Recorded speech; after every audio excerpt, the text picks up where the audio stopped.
જય માતાજી મિત્રો, જો આપણે વાડીએ અથવા ઘરે આવું એકાદું પાણીનું પરબ મૂકો તો આ ઉનાળો આવી રહ્યો છે, તો એના માટે મૂંગા પક્ષીઓ અથવા ખિસકોલાને એવું હોય તો એને પાણી માટે ભલખા ન મારવા પડે મિત્રો.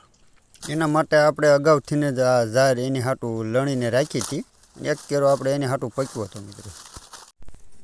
તો આપણે એને છે ને આ વાળા આમ બાંધી દેવાના છે, આ ડુંડાને એક એક ડુંડાને હેઠા ન પડી જાય.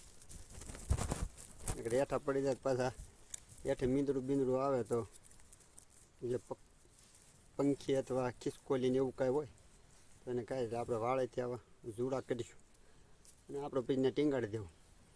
પછી ભલે મોજ કરતા આપણે આમ એનો ઉનાળો કાપવાનો છે ને આપણે એની મદદ કરવાની છે મિત્રો. તો બને એટલો મારો વિડીયો શેર કરજો. એનાથી કદાચ 100 યા 10 જણા જો મૂકે તો એટલું પુણ્યનું કામ છે. આપણા એક કેરો પક્યો હતો. આપણે જ્યારે ગાભે આવી તે આપણે એવો મનમાં એવો વિચાર હતો કે આપણે આ પકવી છે ને આપણે આ પંખીડા અથવા ખિસકોલા હાટું આપણે એને ખવડાવવા હાટું આ કરવાનું છે. એટલે ભગવાને દાણો એવો સરસ ઘડ્યો છે, જોવામાં સરસ છે.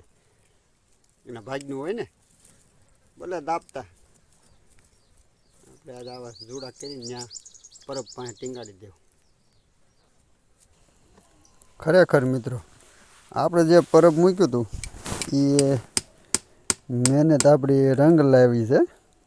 કારણ કે જો આપણે એ પરબને પાણી અંદર નાખી અને આપણે એને અહીંયા ટીંગાડ્યું છે અને મૂક્યું છે ખીલા ખોડીને, કારણ કે ખિસકોલા ઝાઝા અહીંયા આવે છે. અને આમ જો એ પછીનો નજારો જો અડધી કલાક થઈ હતી આમ જો ખિસકોલા જો એટલો હરખ છે કે એને પાણી પીને નાંગિયાને ખાવાનું મળી ગયું, જમવાનું મળી ગયું તમે જુઓ. એટલે હવે આજ આવ્યા છે એટલે દરરોજ આવશે, કારણ કે એને કે આઘું હવે ભોજન ગોતવા જવું નહીં પડે.